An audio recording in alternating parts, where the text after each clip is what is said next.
Car खरीद सकते हो, अच्छी नौकरी आ गई, आपके बढ़िया कपड़े, बढ़िया भोजन।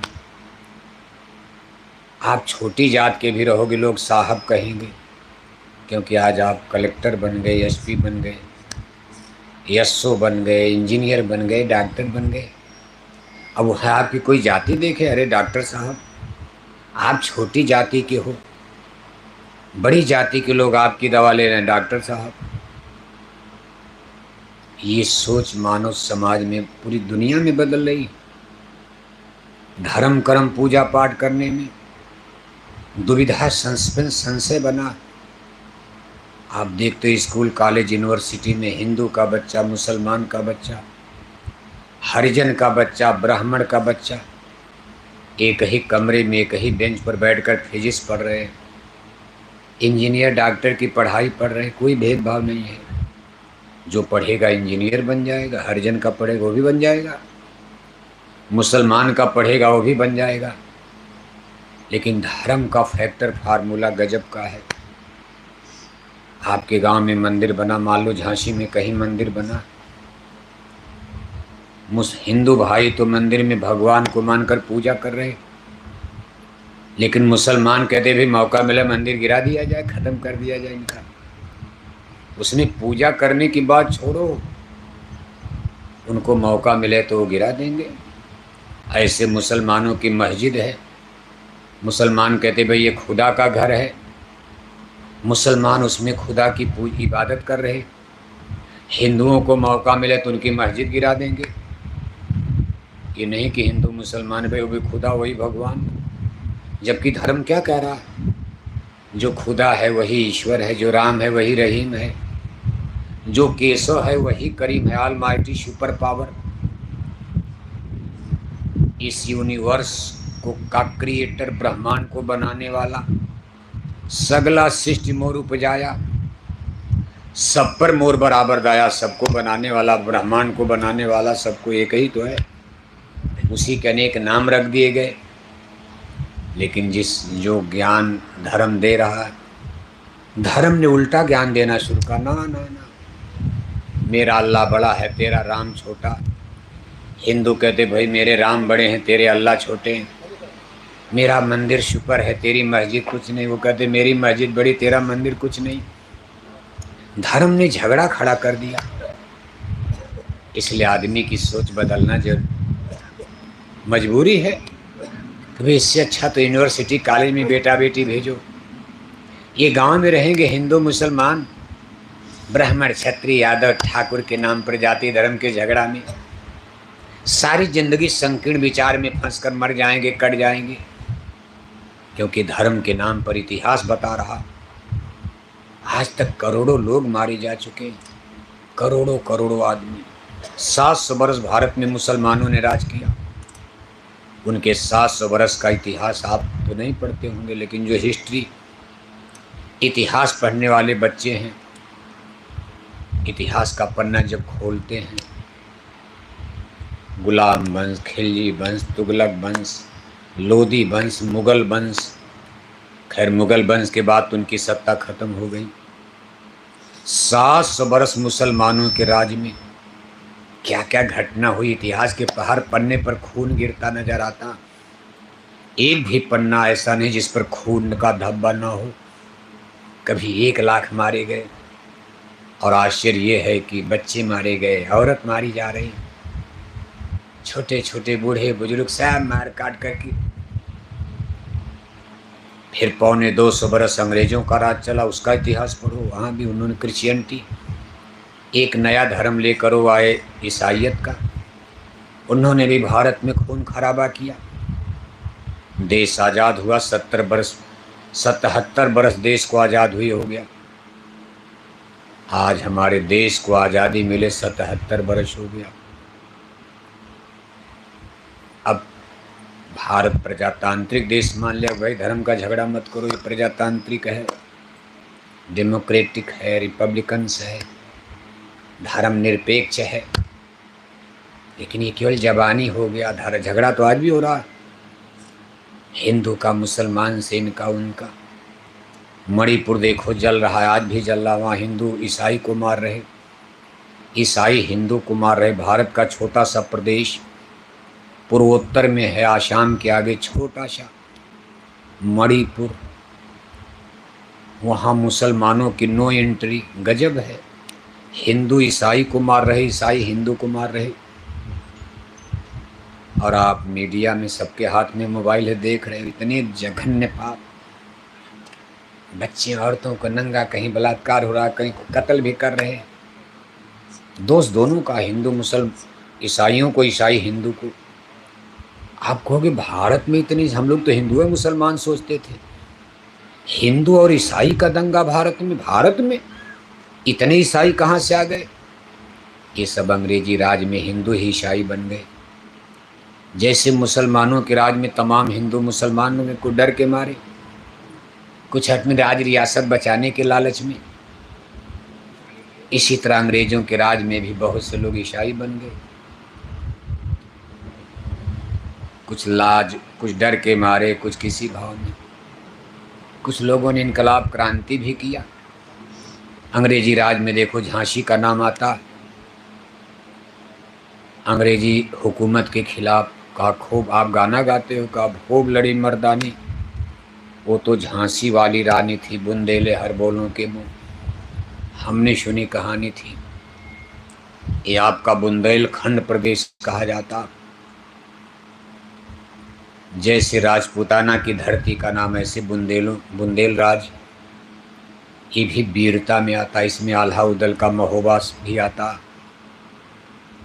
जो चंदेल राजाओं के, चंद्रवंश के। इधर देखो ओरछा के आगे छतर उतर पुल लेकर के शब। एक समय था कि बुंदेलों की राजधानी ओरछा हुआ करती थी, तब झांसी का नाम नहीं था, ओरछा। जिस समय भारत में मुसलमानों का राज, मुगल सल्तनत थी, जहांगीर का जमाना उन लोगों का, उस समय बुंदेलखंड की राजधानी ओरछा थी। जहांगीर, औरंगजेब का समय आते आते जहांगीर का समय, ओरछा का पतन हो गया।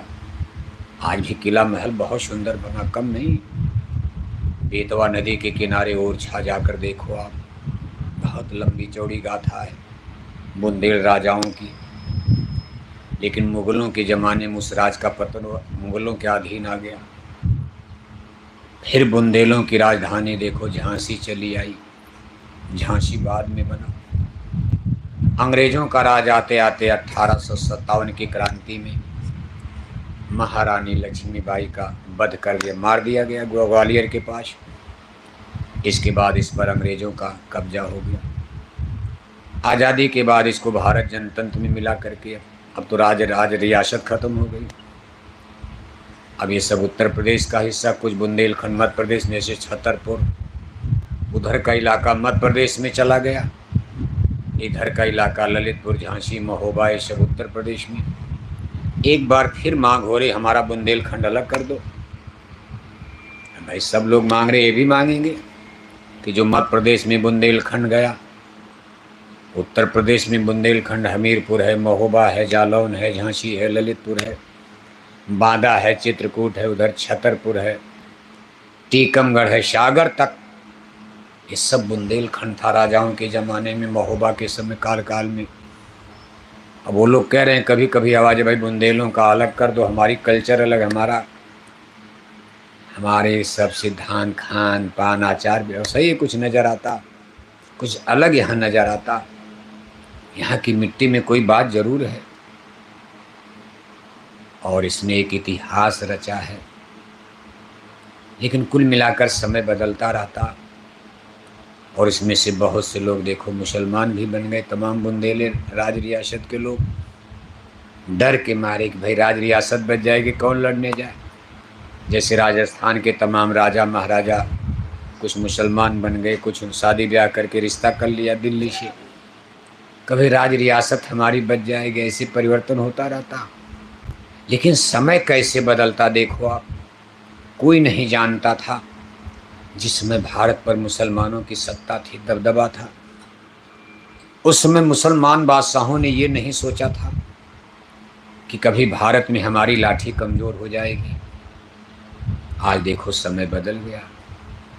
आज भारतवर्ष में मुसलमानों की लाठी कमज़ोर होती नजर आ रही,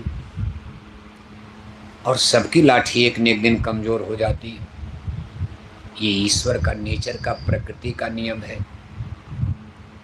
इसलिए जो धर्म ज्ञानी होते हैं, जो धर्म पुरुष होते हैं, या जो थोड़ा बहुत धर्म कर्म को मानते हैं, वो कभी घमंड नहीं करते, करना भी नहीं चाहिए। क्योंकि किस चीज़ का आप घमंड करो, कभी न कभी लाठी कमज़ोर हो जाएगी। शासन है, सत्ता है, आज आपके हाथ में है, कल दूसरे के हाथ में चली जाएगी, आप क्या करोगे? सत्ता गई, आपकी लाठी कमज़ोर हो जाएगी। जैसे गांव की प्रधानी होती, आपको लोगों ने प्रधान बना दिया, पूरे गांव में उत्पात मचा रहे हो, अब आपको पता नहीं अंदर अंदर जनता ने, भगवान नाराज़ हो गए, भगवान नाराज़ हो जाएंगे, जनता नाराज़ हो जाएगी। जिसको खिला रहे पिला रहे सब कुछ, दारू शराब पिला रहे, वही प्रधानी में वोट अब नहीं देगा। अगली बार आपको चुनाव हार जाना, आपका दुश्मन प्रधान बन जाएगा, फिर लाठियाँ चलेंगी, क्या करोगे आप? इसी तरह संसार में परिवर्तन होता रहता। इसीलिए संत महापुरुष अपने सत्संग वचन के द्वारा बराबर समझाने की कोशिश करते हैं कि मन रे क्या गुमान है अब करना। गुमान माने घमंड होता, कहा मन रे क्या गुमान है अब करना। तन तो तेरा खाक मिलेगा, 84 जा पड़ना। मन रे क्या गुमान है अब करना। मान लो आपको मरना नहीं हो, झांसी गांधीनगर आपको नहीं छोड़ना, ये शरीर आपको नहीं त्यागना, तो आप घमंड कर सकते हो आप। लेकिन इस चीज़ को सोचो, ये तो छोड़ने वाली चीज़ें हैं। आज ये ज़मीन आपकी है, आप कहोगे भाई ये बाजरे का खेत हमारा है, ये मक्का का खेत हमारा है, ये घर हमारा है, मकान हमारा है, कोठी हमारी है। लेकिन कब तक? एक दिन आप इसको हमारा हमारा करते करते अलविदा कर जाओगे, चले जाओगे।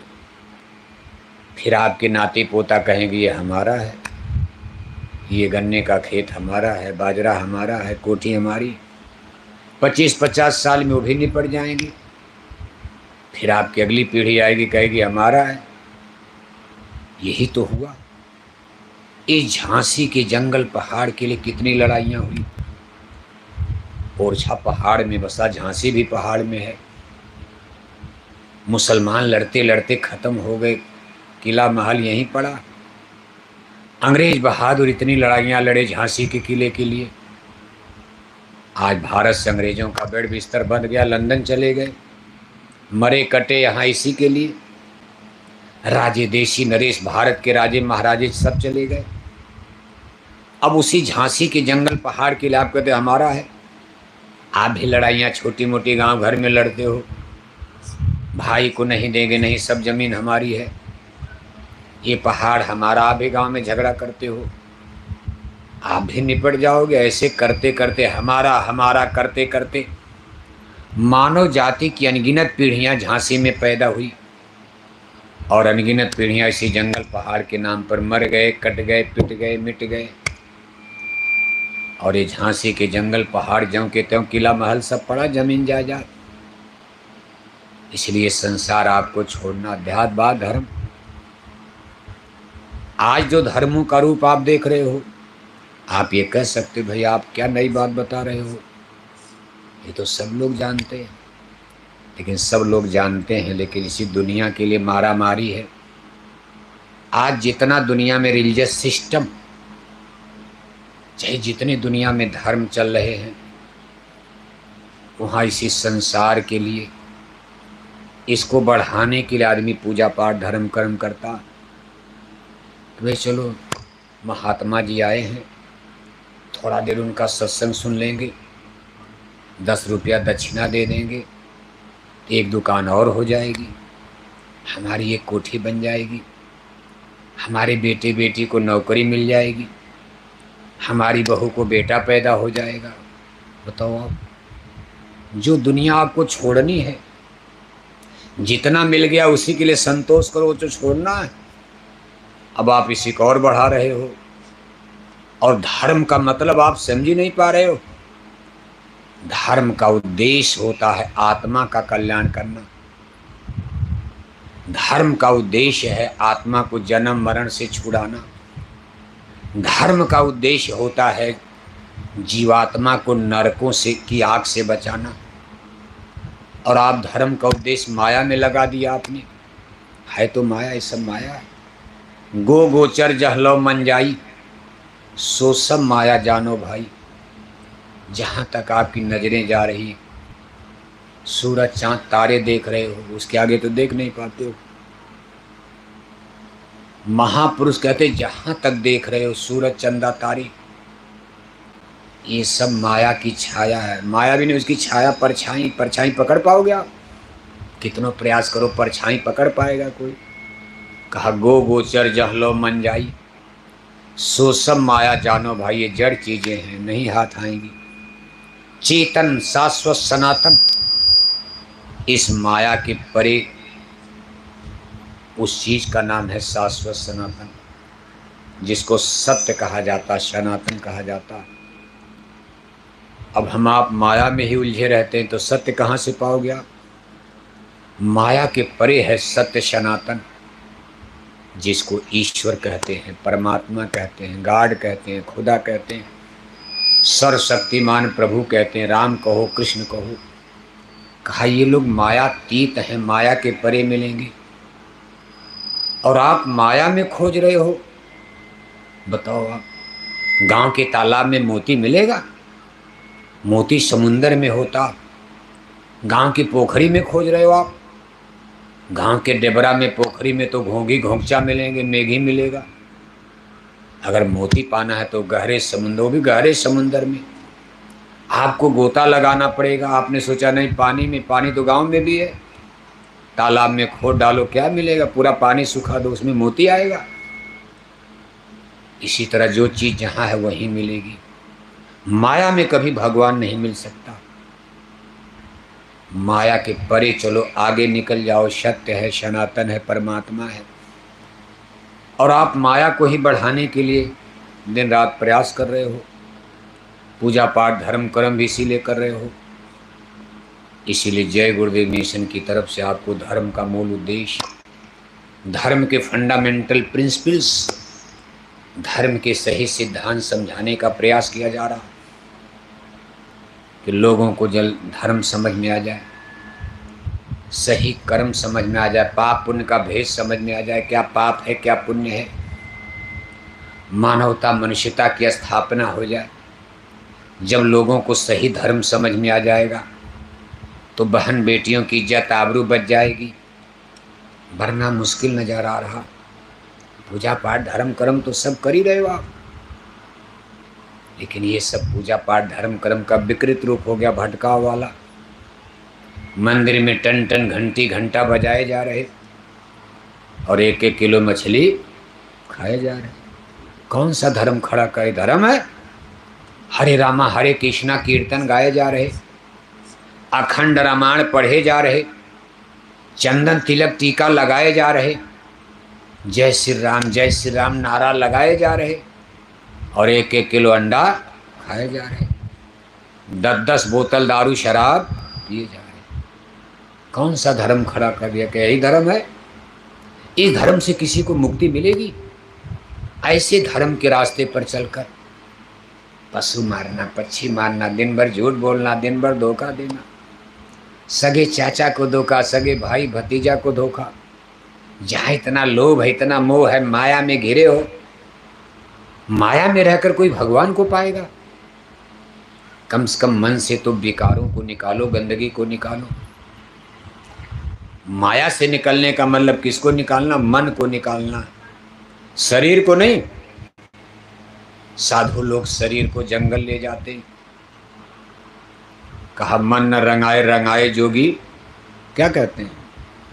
मन न रंगाए रंगाए जोगी कपड़ा, गिरुआ नीला पीला पहन लिया, बड़ी बड़ी दाढ़ी, बड़े बड़े बाल, जंगल में चले गए। कहा भाई हम माया से अलग आ गए। तो क्या वो माया से अलग हो गए? ऐसी ऐसी गलती साधु लोग कर रहे हैं भारत में कि देखो सरकार उनको पकड़ पकड़ कर जेल में डलवा रही। आए थे हरिभजन को ओटन लगे कपाश, इसके माने वो माया से नहीं निकल पाए। माया का विषय मन का विषय है। जब आपका मन शुद्ध होगा, मन निर्मल होगा, तभी आप माया से निकलोगे, गुणातीत बनोगे, माया जीत बनोगे। ये नहीं कि बेटा बेटी घर परिवार छोड़कर जंगल चले गए और कहने लगे हम तो साधु हो गए, सब त्याग दिया। अब पता चला वहाँ महंती के लिए गोलियां चल गई, झगड़ा हो गया। किसी की बहन बेटी को साधु जी सड़क पर देख रहे, जा रही, ऐसे टुकुर टुकुर देख रहे। बताओ, जब तक वाड़ में न चली जाए तब तक साधु जी उसको टुकुर टुकुर देख रहे हैं। जिसकी आंखों में पाप की किरणें हैं, जिसकी आंखों में पवित्रता नहीं है, जिसके मन में गंदे विचार हैं, जिसकी आंखों में माँ बहन बेटी की पहचान नहीं, उसको कभी साधु नहीं कहा जा सकता।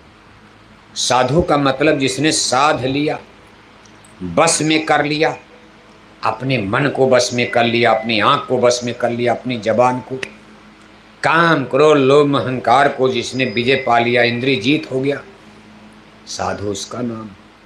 साधु बनने के लिए साधना करनी है, और ये साधना आप कहीं भी कर सकते हो। जंगल में करो, घर में करो। संतों ने जंगल वाला काम बंद कर दिया। कभी सब लोग साधु बन जाओगे, ट्रैक्टर कौन चलाएगा, गेहूं चावल कौन पैदा करेगा।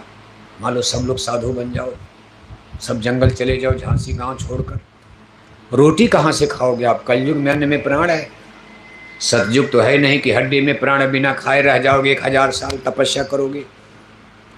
यहाँ तो सुबह रोटी और शाम को 5 बजे नाश्ता न मिले तो आप तिल मिला जाओगे। 2 दिन रोटी न मिले तो कहोगे भूखे भजन न हो गोपाला, ये ले लो अपना कंठी, पूजा पाठ धर्म कर्म सब छोड़ दोगे 2 दिन रोटी न मिले। ये कलयुग है, इसलिए कलयुग में संतों ने इस पर रोक लगा दिया। कहा भाई सब लोग गृहस्थ आश्रम में मन को धो। आपको मन को निर्मल करना, चाहे जंगल में धो लो, चाहे घर में धो लो। और सस्ता कर दिया कलयुग के लिए संतों ने। कहा आप घर में रहो, बड़े सरल तरीके से आपको बैठकर 1000 बरस साधना नहीं करनी, आंख बंद करके मन को साफ करने के लिए। कहा बड़ा सरल उपाय है सत्संग। आप संतों के सत्संग में जाते रहना, हफ्ते 2 हफ्ते में जब भी मौका मिले जाके बैठ जाना। इसमें भी आपका मन, ऋषि मुनि सैकड़ों बरस तपस्या किए, व्रत किया, उपवास किया, शरीर जलाया, हड्डी गलाया, जितना उनका मन निर्मल नहीं हो पाया। आप एक दिन के लिए 1 घंटा सत्संग में बैठ जाओगे, सैकड़ों बरस का लाभ आपको 1 घंटे में सत्संग मिल जाएगा। इसीलिए कहा बड़े भाग पायो सत्संगा, सत्संगत दुर्लभ संसारा। लेकिन सत्संग किसको कहते हैं? सत्संग में जाओगे यहाँ सुधार हो। सही डॉक्टर का मतलब दवा देगा तो बीमारी में कमी आवे, और आप दवा खा रहे हो, बीमारी बढ़ती जा रही।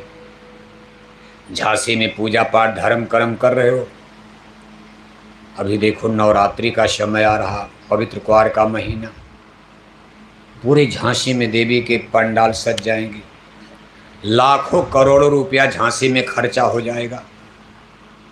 9 दिन की नवरात्रि में करोड़ों करोड़ों रुपया चंदा में, चुटकी में। आप 9 दिन का समय दोगे, व्रत करोगे, उपवास करोगे, लेकिन ज्यों ही 10वां दिन लगा, देवी को ले जाकर बेतवा नदी में बहा दिया, फेंक दिया। फिर मछली खाना शुरू, फिर अंडा खाना शुरू, फिर शराब पीना शुरू, झूठ बोलना, धोखा, कोई बुराई में कमी आई। इसलिए उस पूजा को सत्संग नहीं कहा जा सकता।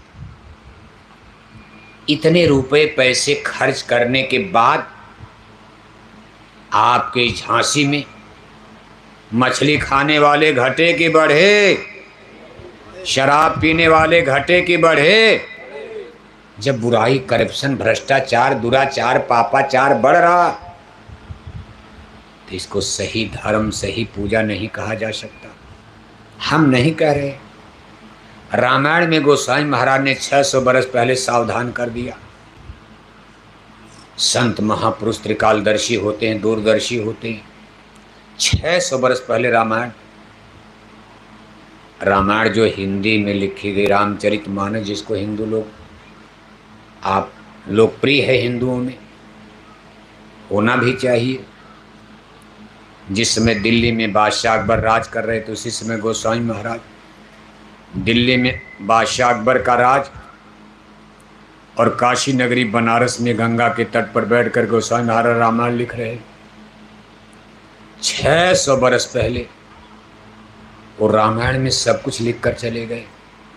जो कुछ आज आप देख रहे हो, गुरु महाराज हमारे तो अब प्रचार करवा रहे, क्योंकि आप रामायण को भूल गए हो, नहीं पढ़ते हो, नहीं समझ पा रहे।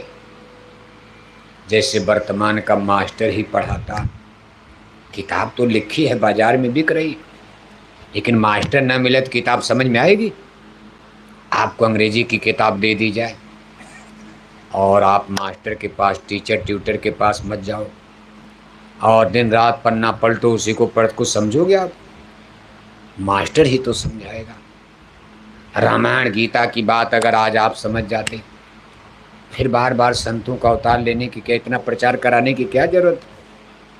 गोस्वामी महाराज रामायण में हर चीज़ लिख कर चले गए।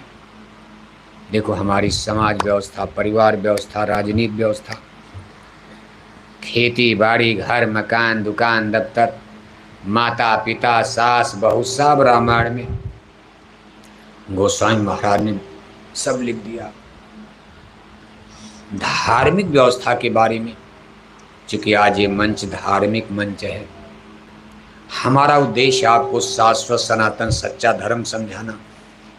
नाराज मत होना, हम आपके पूजा पाठ का विरोध नहीं, लेकिन उस चीज़ का विरोध जिसका रामायण में भी विरोध किया गया। सभी संतों महात्माओं ने विरोध किया आपकी उस पूजा का, जो आडंबर पाखंड अंधविश्वास में आपको ले जा रही। पैसा भी आपका जा रहा, समय भी जा रहा, लेकिन लाभ कुछ नहीं, जीरो है। यही बात देखो रामायण में कहा जा रहा। एक दृष्टांत और प्रमाण देकर गोस्वामी महाराज रामायण में समझा रहे कि हरित भूमित्र निशंकुल है, समुझ परै नहीं पंथ है, तिमि विवाद पाखंड ते, लुप्त भय सदग्रंथ। कहा गया ऐसा घनघोर कलयुग लगेगा, मानो ऐसा अंधविश्वास आडंबर पाखंड फैल जाएगा कि सच्चा धर्म उस आडंबर पाखंड में दब जाएगा। जैसे कोहरे में बादल छिप जाते हैं, जैसे कोहरे और बादल में सूर्य भगवान छिप जाते हैं, ऐसे आडंबर पाखंड अंधविश्वास में सच्चा धर्म दब जाएगा। कैसे? जैसे सावन भादों में पानी बरसता है, जगह जगह इतना घास फूस जम जाता कि रास्ते पर भी घास फूस जम गया नहीं दिखाई देता, तो आदमी दाएं बाएं से जाता है, भाई हम इधर से जा रहे थे, रास्ता कहाँ है जंगल में, सब पर घास जम गई, और जाना है तो दाएं बाएं से, लेकिन उसमें खतरा अंदाज़ा लगा कर जाओगे। रास्ता नहीं दिखा, अंदाज़ा से जा रहे हो, कहीं उसमें गड्ढा है, पैर पड़ेगा टूट जाएगा, कहीं घास फूस में सांप बिच्छू बैठा काट खाएगा। ये दृष्टांत प्रमाण देकर गोस्वामी महाराज समझा रहे हैं कि जब सच्चा सनातन धर्म अस्त हो जाएगा, आडंबर पाखंड उसको घेर लेगा, तो सही चीज़ दिखाई नहीं देगी। परिणाम क्या निकलेगा? धर्म तो करना है, कोई बताने वाला नहीं है, समझाने वाला, हमको करना है, तो लोग कहेंगे चलो मारक सोई जा कह जो भावा, जो मन में आएगा वही शुरू हो जाएगा। मारक सोई जा कह जो भावा, पंडित सोई जो गाल बजावा, जाके नक्सिक जटा विशाला, ते प्रसिद्ध तापस कलिकाला, नार मोई घर संपत्ति नाशी, मूड मुड़ाई भय सन्यासी, गुरसिख अंध बहिर कै लेखा, एक न सुन एक नहीं देखा, हरे शिष धन शोक न हरई, सो गुरु घोर नरक में पड़ई, तामस धर्म करें नित, जब तब व्रतमक दान, देव न बरसे धरन पर, बुए न जामे धान। गोस्वामी महाराज कहते सब तामस धर्म शुरू हो जाएगा और नित्य नित्य होगा। धर्म में लोग पैसा समय खूब देंगे, पूजा पाठ धर्म कर्म घर घर में रोज होगा, लेकिन ये तामस होगा माने अशुद्ध होगा, लोगों का तन गंदा हो जाएगा, मन गंदा हो जाएगा, बुद्धि गंदी हो जाएगी, विचार गंदे हो जाएंगे, तो लोगों के पूजा पाठ धर्म कर्म भी अशुद्ध हो जाएंगे। उसका परिणाम होगा देवी देवता नाराज होने लगेंगे।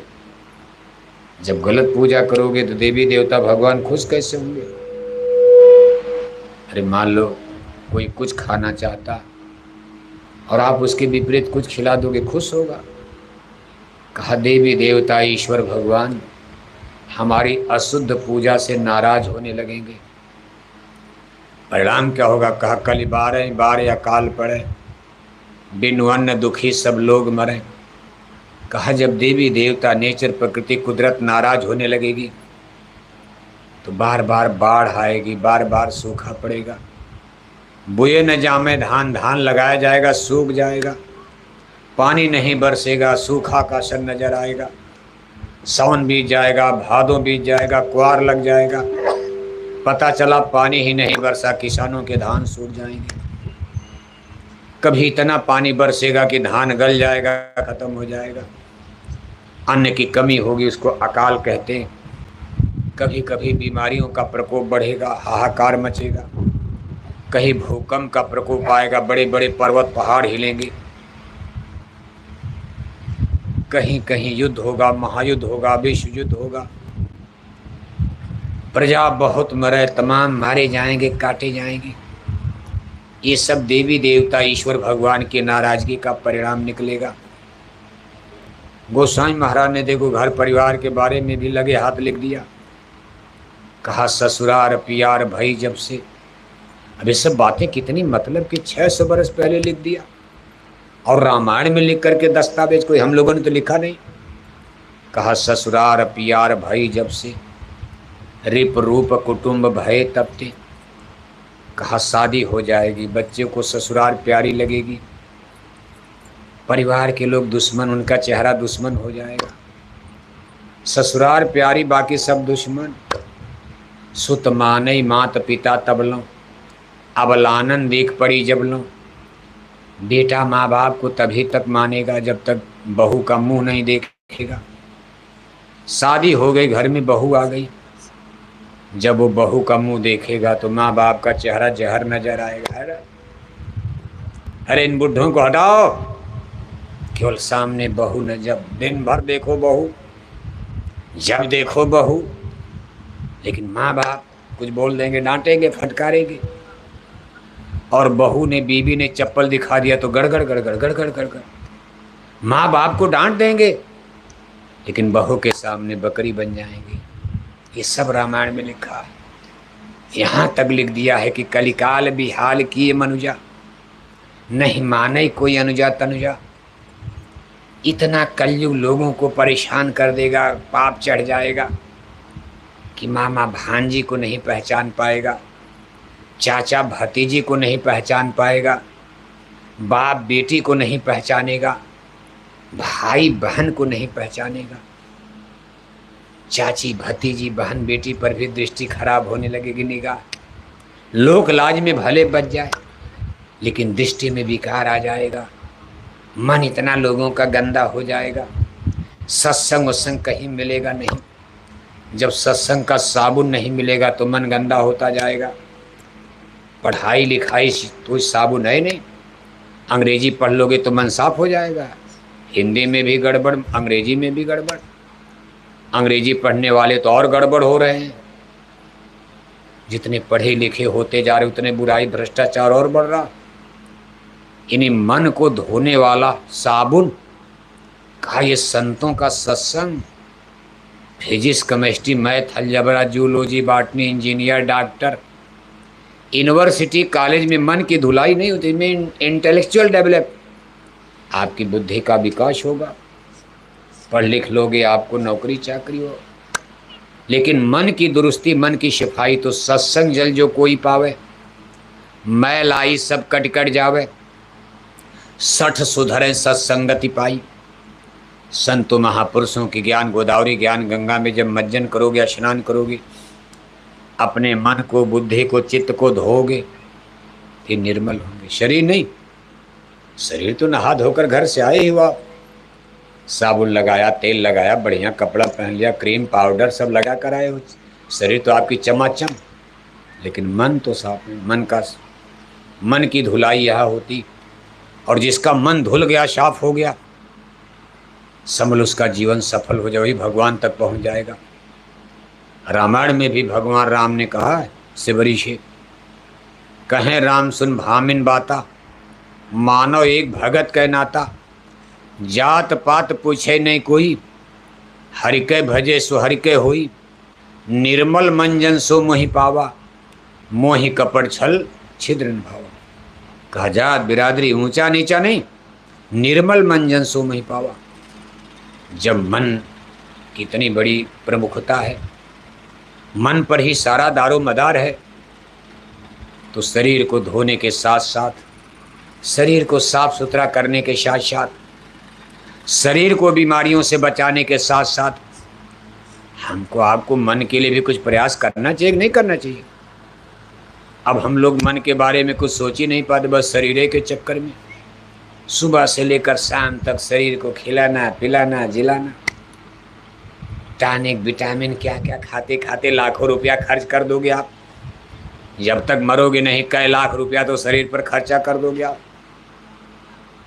कितना टॉनिक, कितना विटामिन, कितना दवा, कितना टिकिया, टैबलेट, इंजेक्शन, और अंत में शरीर है कि आग में जल जाएगा, मिट्टी मिट्टी में मिलकर मिट्टी बन जाएगा, मतलब भी कुछ नहीं निकला।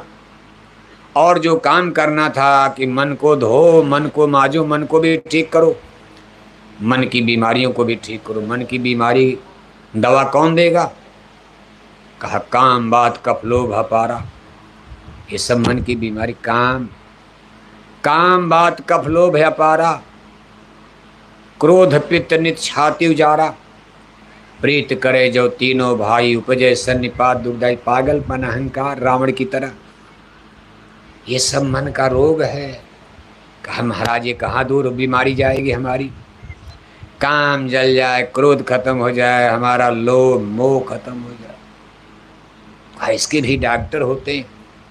कहा सदगुरु वैद्य वचन विश्वासा, संयम ये न विषय करी आशा, यह विद बरु ये रोग न साई, वरना कोट जतन नहीं जाई। कहा संसार में कोई उपाय नहीं, इसके डॉक्टर वैद्य सदगुरु होते। सदगुरु खोजो रे प्यारे, जगत में दुर्लभ रतन यही। जब जब संत जगत में आवे, ढोल ढाल उनके ढिक जाओ, जाय करो दर्शन यो सेवा, हाजिर रहो गिरो चरणन में। कहा संतों के पास जड़ी है, बूटी है, संतों के पास ऐसा रसायन है, नाम रसायन उनके पास है। संतों के पास ये नाम रसायन, जैसे लोहा भी गल जाता है रसायन में, केमिकल में, ऐसे आपके मन की गिल्टी गल जाएगी। मन में जितनी बीमारी विकार साफ हो जाएगा जब आप सदगुरु से नाम जड़ी। का गुरु ने मोहिदीनी अजब जड़ी, गुरु ने मोहिदीन ही नाम जड़ी, पांचों नाग पचीसों नागिन, सूंघत गई मरी। पांचों नाग माने काम क्रोध लोभ अहंकार, ये मुख्य हैं। बाकी इसके 5 बच्चे भी बताए गए। एक के 5 बच्चे तो 5 गुणे 5 माने 25, अभी छोटे मोटे, लेकिन 5 जो है, पांचों नाग पचीसों नागिन, ये 5 तो प्रमुख हैं, काम क्रोध लोभ अहंकार। अगर ये खत्म हो गए तो नीचे सब अपने आप जल जाएगा। कहते भाई लेकिन इसके लिए तो आपको सदगुरु के पास चलना, डॉक्टर वही हैं। इस मन को ठीक करने के डॉक्टर वैद्य हकीम। कोई खोजो रे सदगुरु वैदा, सदगुरु वैद्य की खोज करो, तलाश करो, तब ये मन के पीर, मन के विकार हरेंगे, दूर होंगे, मन की सफाई होगी। और अगर हम लोग मन को नहीं साफ कर पाए, मन को निर्मल नहीं कर पाओगी, मोक्ष मुक्ति का कोई प्रश्न ही नहीं है। आप भगवान से दूर होते जाओगे जितने मन गंदा होगा। मौत के बाद फिर नरक में धुलाई होगी, पिटाई होगी। जैसे चोर डाकू जेल में मारे जाते हैं, चोर डाकू स्वर्ग बैकुंठ जाएंगे? आप तो कह दोगे सब स्वर्गवासी हो गए। आपके गांव घर में जब कोई मरता हिंदू धर्म में क्या करते हो आप? 10 दिन तक दसवां मनाओगे, रोना गाना चलेगा। 10 दिन के बाद दाढ़ी ओढ़ी बना करके टनाटन कोई रोता है? जब 13 दिन आया तो ब्रह्म भोज तेराही हिंदू लोग मनाते हो, और ब्रह्म भोज तेराही के पहले कागज पर एक सूचना लिखकर पूरे गांव जेवार रिश्तेदारों को नोटिस भेज देते हो, और उस पर क्या लिखोगे? क्या लिखते हो? मेरे पूजनीय दादाजी का क्या हो गया? क्या हो गया? नरकवास? ना नारे, नरक नहीं। मेरे पूजनीय दादाजी का क्या हो गया? स्वर्गवास। सूचना पूरे जेवार में। अगर आपको कोई जानकार पुरुष ये बता दे कि मैं आपके दादा को देख कर आ रहा हूं, आपके दादा स्वर्ग नहीं नरक में गोता खा रहे, जलाए जा रहे, जेल में मारे जा रहे, तो आप 2 लाख रुपया खर्च करके तेरे ही मनाओगे लड्डू पूड़ी? अरे किसी के घर वाला कोई जेल में चला जाए, वो मिठाई बांटेगा गांव में, रोएगा बैठ के? अगर आपको सही जानकारी दे दी, ज़्यादा तो नरक चले गए। दादा आपके ही घर में गाय बैल कुत्ता बिल्ला बनकर भटक रहे, आदमी बैठकर रोएगा, कोई लड्डू खिलाएगा, 1 लाख क्यों खर्चा किया जाएगा? लेकिन हमारे पंडित पुरोहित धर्म ज्ञानी लोग कहते हैं कि देखो थोड़ी मोड़ी कसर है, आप लड्डू पूड़ी खिलाओ, 10वां मनाओ, ब्रह्मोत्सव तेरे ही मनाओ, हम दादा को सीधे पार कर देंगे स्वर्ग का पट्टा। ये हमारे धर्म कर्म के अंधविश्वास में लोग जनता को किस तरह भरमा देते हैं। अगर मान लो इसी तरह सब लोग स्वर्ग चले जाए चिट्ठी लिखने से, तो आपकी पूरे झांसी में आज तक कोई नरक गया होगा? आज तक झांसी में किसी ने चिट्ठी लिखा कि मेरे दादा तो नरक वास हो गया, नरक चले गए? सब लोग एक गाना गा रहे, स्वर्गवास। दादा मर गए, स्वर्गवास। दादी मर गई, स्वर्गवास। पिताजी मर गए, स्वर्गवास। माताजी मर गई, स्वर्गवास। आगे जो मरेगा वो भी स्वर्गवास। 26 में मरेगा, स्वर्गवास। 27 में मरेगा, स्वर्गवास। अगर इसी तरह सब स्वर्ग चले गए कि पूजा पाठ करना बेकार है, चिट्ठी लिख दिया जाएगा, 2-4 लाख खर्च करके तेरे ही मनाकर हम भी नोटिस जारी कर देंगे। ये बोरा वोरा पहन करके इतना गर्मी में तपस्या करने की क्या जरूरत? मीरा भाई को चित्तौड़ का महल छोड़कर जंगल में, महात्मा बुद्ध को राजपाट छोड़कर जंगल में, ऋषि मुनियों को जंगल में हड्डी गड़ाने की क्या जरूरत? लेकिन ये आडंबर पाखंड अंधविश्वास है, इसी से आपको बचना चाहिए। देखो एक बड़ा सुंदर दृष्टांत आता, बड़े आसानी से समझ जाओगे। भाव साहब कै बजा सो गए? का आप अध्यक्ष जी के ऊपर मत गिर जाइएगा, 2 अध्यक्ष हैं इधर उधर, एक अध्यक्ष के कंधे पर सर रखिए, सो जाइए। देखो सिख गुरु शाहिबानों की प्रथम पातशाही गुरु अर्जुन देव जी महाराज का जमाना चल रहा, गुरु नानक जी महाराज का समय था, प्रथम पातशाही, जिससे सिख धर्म की नींव पड़ी, स्थापना उन्हीं गुरु से। महामानव थे, महापुरुष थे, संत अवतार थे, बड़ा नाम गाम धीरे धीरे चला। लेकिन उस समय कोई इंटरनेट कंप्यूटर तो था नहीं। धीरे धीरे चर्चा, जैसे कबीर नानक, जनता में धीरे धीरे गांव गांव हल्ला मचा, कुछ ही दूर तक मचता था। आज का ज़माना होता तो कबीर साहब के घंटे में अमेरिका भी जान जाता, नानक जी महाराज के घंटे में लंदन अमेरिका सब जान जाते। जैसे देखो आज आपके गांव को लाखों लोग देख रहे, इतने नहीं हो आप, लाखों लोग, कभी कभी 2-2 लाख, 5-5 लाख, 6-6 लाख, लंदन अमेरिका तक आपके गांव का नाम जा रहा। मशीन लगी, बोला यहाँ जा रहा, लोग अमेरिका में, लंदन, जहाँ जहाँ सुन सकें, और इसी में रहेगा। आप कभी बटन दबाओगे खुलेगा कि हमारे इस गांधीनगर गांव में आज की तारीख में क्या बोला गया, रिकॉर्ड में है, रहेगा ये। लेकिन वो ज़माना कुछ और था। लेकिन गुरु नानक जी महाराज का नाम अगल बगल गांव में धीरे धीरे फैला। पंजाब प्रदेश में लाहौर शहर, वहाँ एक बहुत बड़े सेठ जी रहते थे। वो गुरु नानक की बड़ी महिमा सुन, लेकिन देखा नहीं था। बहुत बड़े आदमी थे, बल्कि लाहौर शहर के सबसे धनी आदमी थे। लेकिन गुरु साहिब के पास जाने का मौका, पैदल जाना है। लेकिन संजोग देखो, संत महापुरुष जो जैसी इच्छा होती भगवान व्यवस्था कर देते। आरत अधिकारी जब पावें, गुप्त भेद नहीं साथ दुरावें। जिन खोजा तिन पाइया, सेठ की इच्छा गुरु साहिब से मिलने की। गुरु साहिब अपना काफिला लेकर गांव गांव सत्संग सुनाते हुए लाहौर शहर के करीब पहुंचकर एक गांव में डेरा डाल दिया। रात्रि पड़ाव। सेठ जी ने जब सुना कि गुरु साहिब तो हमारे गांव के बगल में ही आ गए, तुरंत अपना दुकान डलिया बंद किया। पहुंच गए शाम को गुरु जी के पास, चरणों में प्रणाम किया। कहा, गुरु महाराज, हम लाहौर शहर में रहते हैं, हम आपसे अपील करने आए हैं। कल सायंकाल आपके पूरे काफिले का भोजन प्रसाद भंडारा लाहौर शहर में हमारी कोठी हवेली पर हम आपको निमंत्रण न्योता देने आए। अब गुरु नानक जी महाराज ने आंख बंद किया। पहली मुलाकात है। सेठ जी ने गुरु को नहीं देखा था, गुरु ने शिष्य को नहीं देखा था, लेकिन अब संत तो अंतर्जामी, उन्हीं की दया कृपा से तो सेठ आए। पुण्य पुंज बिन मिलन शंता। गुरु नानक जी महाराज ने कहा, ठीक है, चलो न्योता स्वीकार है, कल तैयारी करो, आपके घर पर सत्संग होगा और भंडारा चलेगा। अगले दिन गांव गांव सत्संग सुनाते हुए जब गुरु नानक देव जी महाराज लाहौर शहर में सेठ जी की कोठी हवेली पर पहुंचे तो वहाँ का जलवा दृश्य तैयारी देखकर गुरु महाराज सेठ जी से कहते, सेठ ये बताओ, आज तुम्हारे घर पर किसी महात्मा का सत्संग है या कोई शादी ब्याह का प्रयोजन है? इतना पुआ पकवान, इतनी मिठाई, इतनी तैयारी। संतों महात्माओं के सत्संग में तो इतना नहीं किया जाता। सत्संग तो सादा सादा होता। अरे कहीं खिचड़ बना दिया, कभी टिक्कड़ बना दिया, कभी चीनी बतासा से ही काम चल जाता, बहुत हुआ हलवा पूड़ी बना दिया। तो उन्हें इतने किस्म की मिठाई, इतने किस्म के व्यंजन और लगा करके तूने दुकान सजा दिया। तो सेठ जी ने कहा, गुरु जी, आज मैंने एक तीर में दो निशाना मारा।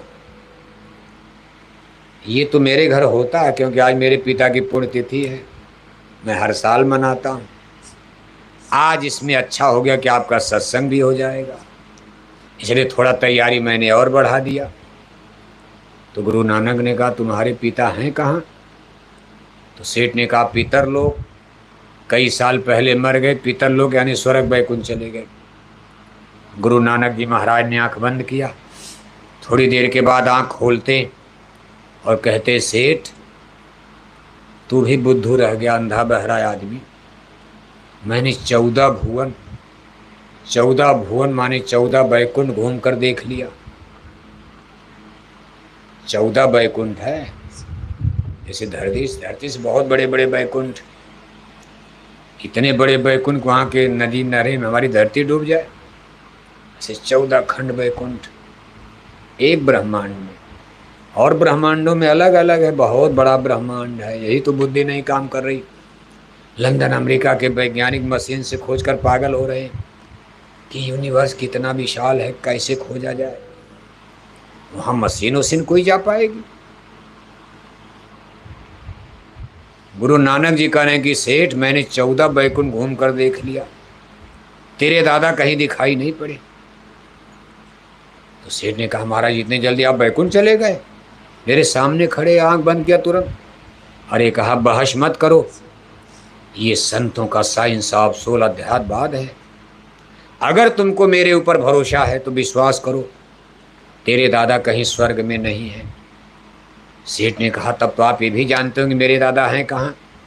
कहा, बिल्कुल जानता हूँ, बताऊंगा।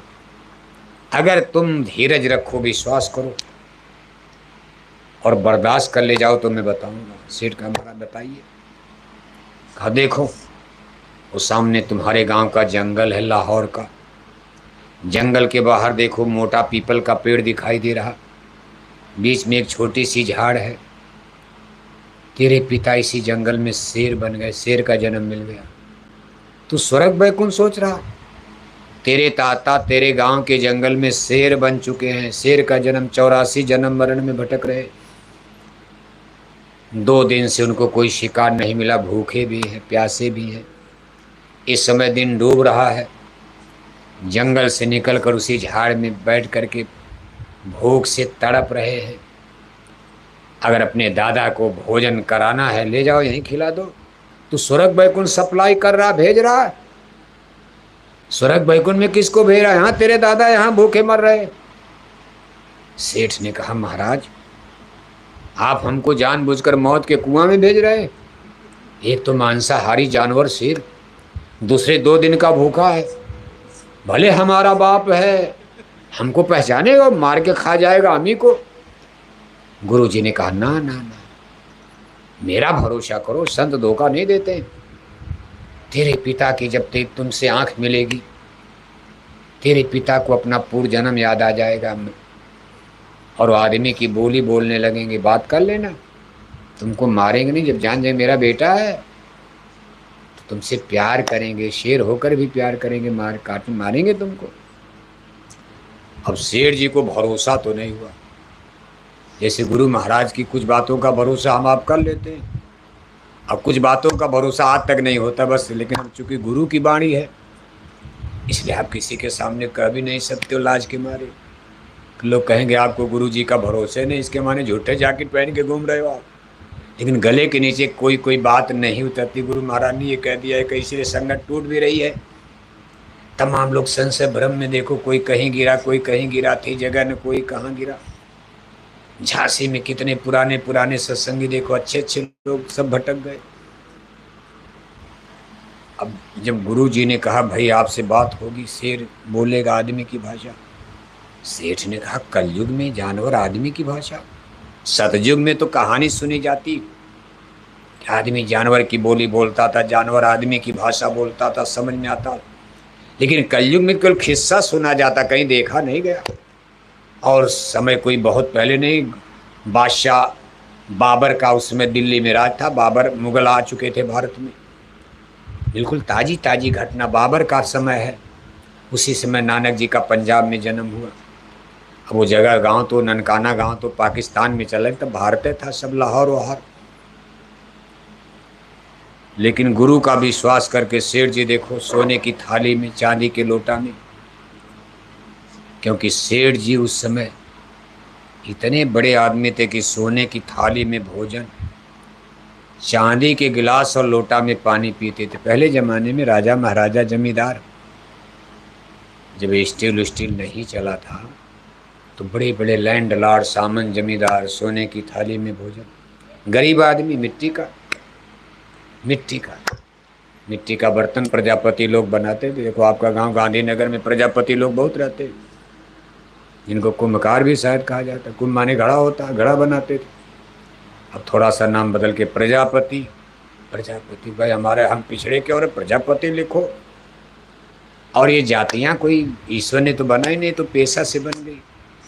लोहे की खोज हो गई, लोहे का काम करने वाले लोहार हो गए। सोने की खोज हो गई, सोने का खोज करने वाले, सोने का गहना बनाने वाले सोनार हो गए। चमड़े का काम करने वाले, जूता चप्पल बनाने वाले एक जाति चमार बन गई। मिट्टी का घड़ा बनाए, कुंभ बनाए, कुंभ माने घड़ा, कुंभ प्रजापति कुंभकार हो गए। खेती का काम करने लगे, खेतिहर हो गए। गाय पालने लगे, ग्वाला गोपाल हो गए। ऐसे जातियां तो कर इस तरह से पेशेवर, इसमें कोई मतलब नहीं, इसको तोड़ा जा सकता है, इसका कोई अस्तित्व नहीं है। लेकिन अब एक भाई बन गई तो इतना आसान भी तोड़ना नहीं है। नेता लीडर तो कहते भाई समाज जात तोड़ो समाज जोड़ो, लेकिन नेता होता खुद ही तोड़ने को तैयार नहीं है। वो तो कल वोट के चक्कर में कहते भाई ये हम कर देंगे, चिंता मत करो, आपका बिल, इनका वोट लेना, इनका वोट लेना। लेकिन ईमानदारी से वो लोग तोड़ना नहीं चाहते, क्योंकि ये गिल्टी है। नेता भी जानते हैं कि झांसी में जातियों को तोड़ना इतना आसान नहीं। बस सबके मन को साफ कर दिया जाए, भाई जाति पर झगड़ा मत करो, धर्म पर जाओ, इतने बहुत बड़ी बात है। जाति में कब तक रो, 10-20 साल में मर जाओगे। ईश्वर अंश जीव अविनाशी, जाति तो आग में जल जाएगी। शरीर जिसको ब्राह्मण क्षत्रिय यादव हरिजन कुर्मी पटेल करे, वो तो आग में जल जाएगी शरीर। आत्मा की कोई जाति, आत्मा तो भगवान के अंश है। इसलिए आज के समय में जातियों को खत्म करना बहुत मुश्किल है। असंभव तो नहीं कहा जा सकता, सब लोग तैयार हो जाओ, तैयार हो जाओ, लेकिन इसको इतना आसान भी नहीं। ब्राह्मण, क्षत्रिय, मान लो छोटी छोटी जातियों के लोग तो जल्दी तैयार हो जाएंगे। भर हैं, पासवान हैं, हरिजन हैं, चमार हैं, भंगी हैं, सोनकर हैं, वो तो तुरंत तैयार होंगे। लेकिन जब आप ब्राह्मणों से कहोगे भाई तैयार हो जाओ, सब एक भी मिक्सचर होगा, ब्राह्मण मानेंगे? झांसी में राजपूत, चंदेले, बुंदेले राजपूत स्वीकार करेंगे, और वैश्य समाज के लोग, ये बनिया लोग स्वीकार करेंगे? हमारी बेटी उनके घर चली जाए, उनकी बेटी इनके घर आ जाए, कोई मानेगा जल्दी? इतना आसान नहीं, भाषण देना अलग है। इसलिए अभी आप अपने मन को साफ करके अध्यात्म बात को समझ लो, प्रेम पैदा हो जाए। जैसे भगवान राम ने सिबरी का जूठा बेर खा लिया। सिबरी तो भीलनी थी, भीलनी माने जिसको उत्तर भारत में मुशहर कहा जाता। आज भगवान राम ने सिबरी का जूठा बेर स्वीकार कर लिया और सीधे कह दिया भाई मेरा रिश्ता तो केवल भक्ति का है, भक्ति का। आज हमारे जय गुरुदेव मिशन में आप देखते हो तमाम जातियों के लोग हैं, ब्राह्मण से लेकर हरिजन, चूड़ा, चमार, भंगी, सब लोग हैं। यहाँ तक कि मुशहर जातियों, जो सबसे छोटी जाति, जय गुरुदेव मिशन में आपको मुशहर भी मिलेंगे, भील भी मिलेंगे। कर्नाटक जाओ, मध्य प्रदेश जाओ, तमाम संगत में हमारे मिशन में जुटे, लेकिन वहाँ कोई जात बिरादरी, भोजन बनता, भंडारा बनाने वाले वो हैं, खाने वाले ब्राह्मण हैं। कोई ये नहीं पूछता भाई आपकी जाति क्या, क्योंकि हम शाकाहारी देखते हैं। ब्राह्मण होकर अगर मांस खाता है, ब्राह्मण होकर शराब पी रहा, तो उसके हाथ का पानी पीना पाप है। लेकिन अगर मान लो छोटी जाति में जन्म लेकर शाकाहारी है, शुद्ध है, पवित्र है उसका मन, उसकी आत्मा, तो भगवान राम ने सिबरी का जूठा बेर खा लिया। तो हम लोग पवित्र मन, पवित्र बुद्धि, पवित्र आत्मा का मनुष्य है, उसके भंडारे में रोटी खा लोगे तो आपका धर्म भ्रष्ट हो जाएगा। हम लोग भगवान राम से बड़े हो गए। भगवान राम ने मुशारी ने सिबरी का जूठा बेर खाया, भगवान बन गए। इसी तरह से समझाना है जनता को। लेकिन नेता लीडर तो लकड़ी लगा रहे हैं, झगड़ा लगा रहे हैं। ना ना ना, वो कहते बस बेटियों की शादी शुरू कर दो, जातियां टूट जाएंगी। कहा ब्राह्मण की बेटी उनके घर भेज दो, उनकी बेटी उनके घर भेज दो, ठाकुरों की वहाँ भेज दो। मानेंगे लोग? गोलियां चलेंगी, क्रांति हो जाएगी भारत में। नेताओं के चक्कर में मत पड़ना, प्रेम पैदा करो पहले, क्योंकि जातियां तो अब बन चुकी हैं, भगवान ने तो नहीं बनाई, सत्य है। जय गुरुदेव मिशन स्पष्ट करता कि जात पात पूछे नहीं कोई, हरि के भजे सुहरि के होई। लेकिन हम भी मजबूर हैं, कोई नहीं मिटा सकता। इस समय आज की तारीख में वर्ग बनेगा, इतना बड़ा संसार घर में नहीं बन जाता। एक भाई इंजीनियर हो गया, एक भाई चपरासी नहीं बन पाया। इंजीनियर की शादी, उनके बेटा बेटी की शादी शहर में होगी, और जो भाई घर में बेचारा हल जोत रहा उसको इंजीनियर शादी करेगा? वो तो गरीब का गरीब है, वहाँ भी वर्ग बन जाता। ऐसे बन गया सब। भगवान ने तो कल दो जाति बनाई थी, एक औरत बनाया, एक भगवान ने कई जाति बनाई, एक औरत एक, ये दो जातियां देखो यहाँ आज भी हैं। औरतें एक तरफ हैं, भाई लोग एक तरफ है। नेता लोग का इनको भी मिक्सचर कर दो, कहा हम सब मिटाते मिटाते इनको भी मिटा देंगे। नेता लीडर कहते औरत मर्द को भी एक कर दिया जाए, कहा इनको कैसे एक करोगे? कहा हम ऐसा कपड़ा बनवाएंगे, ऐसा कपड़ा बनवाया जाएगा जो दोनों पहने, ऑर्डर हो जाएगा, सब एक कपड़ा पहनो। जो कपड़ा ये पहनेगी वही ये पहनेगी, पता नहीं चलेगा कि औरत है कि मर्द है। कहा पुरुषों का दाढ़ी बाल खत्म करवा दिया जाएगा, इनके पास तो दाढ़ी बाल है नहीं। आदमी दाढ़ी और मूंछ से पहचान में आता। कहा आर्डर कर दिया जाएगा, सब लोग मूंछ कटवा लो, नहीं जेल में जाओगे। मूंछ का एक बाल दिखाई न दे, दाढ़ी न दिखाई दे, सब बिना दाढ़ी मूंछ में, सबके बाल बिल्कुल एक डिजाइन के रहें। औरत लड़का हो चाहे लड़की, बाल सबका एक तरह का। कहा महाराज अभी भी पहचान रहे? अरे कहा उसका भी इंतजाम कर देंगे। इनके हाथ में बंदूक, इनको भी बंदूक पकड़ाएंगे, इनको पुलिस में मलट्टी में भर्ती कराएंगे, ये बंदूक लेकर बुंदेलखंड में जब ये भी बंदूक लेकर चलेंगी। कपड़ा एक ही है, दाढ़ी मोछ किसी के पास नहीं। इनके भी हाथ में बंदूक, इनके भी हाथ में बंदूक। कहा महाराज अभी भी फर्क नजर आ रहा, अभी भी फर्क कुछ अंतर नजर आ। कहा इनके हाथ में तो शराब की बोतल है। कहा इनको भी पकड़ा देंगे। कहा महाराज ये लोग तो शराब पीते हैं, बुंदेलखंड में पुरुष लोग, ये दारू नहीं पीती हैं। अरे कहा चिंता मत करो, अगली पीढ़ी आने दो, इनको यूनिवर्सिटी में टेंट कर देंगे, वहीं लड़कियों को दारू पिला देंगे। ये जब गांव में आएंगी दारू पिएंगी, शराब पिएंगी। इनके भी एक हाथ में बंदूक, एक हाथ में बोतल। बोतल माने शराब, दूध वाली नहीं। कहा बुंदेलो लोगों के हाथ में एक हाथ में बंदूक और दूसरे हाथ में बोतल। कहा इनको भी वही कर देंगे, एक हाथ में बंदूक, एक हाथ में बोतल, पता ही नहीं चलेगा कौन औरत है कौन मर्द है। कहा महाराज फिर बच्चा बच्ची कैसे पैदा होंगे। कहा बच्चा पैदा करने की क्या, जो जनसंख्या बढ़ रही है, इनसे कहने कोई बच्चा उच्चा मत पैदा करो, बहुत आबादी हो गई, परिवार नियोजन, एबार्सन, गर्भपात, कानून बनाओ, नसबंदी कराओ। कहाँ से रोटी मिलेगी, कहाँ कपड़ा मिलेगा, कहाँ मकान मिलेगा। ये सब चीज नेताओं की दिमाग देखो कितना सड़ गया, क्या तमाशा बना दिया धर्म कर्म का। तो देखो हमारी कथा तो दूसरी चल रही थी, बात यहाँ चली गई। सेठ जी सोने के जंगल में पीपल के पेड़ की तरफ जा रहे हैं और डर भी लग रहा है कहीं गुरुजी की वाणी गलत हो गई तो आज तो हमारी जिंदगी अब बचने वाली। लेकिन जा रहे हैं कि भाई चलो गुरुजी का आदेश। जब नजदीक पहुंचे, आदमी के आने की आहट सुनकर झाड़ में छिपा हुआ शेर आंखें लाल करके चिंगाड़ मारता दौड़ पड़ा। लेकिन जब शेर जी की नजर से नजर तो जैसे आपके घर में पालतू कुत्ता अपनी पूंछ हिलाता हुआ आपकी गोद में सर रख करके बैठ जाता, जैसे आप आते हो नहीं जाना भौंकता है, लेकिन जब अरे तेरा मालिक आ गया तो पूंछ हिला करके आपके सर में अपना सर आपकी गोद में रख करके ऐसे आप दुलारते पुचकारते हो।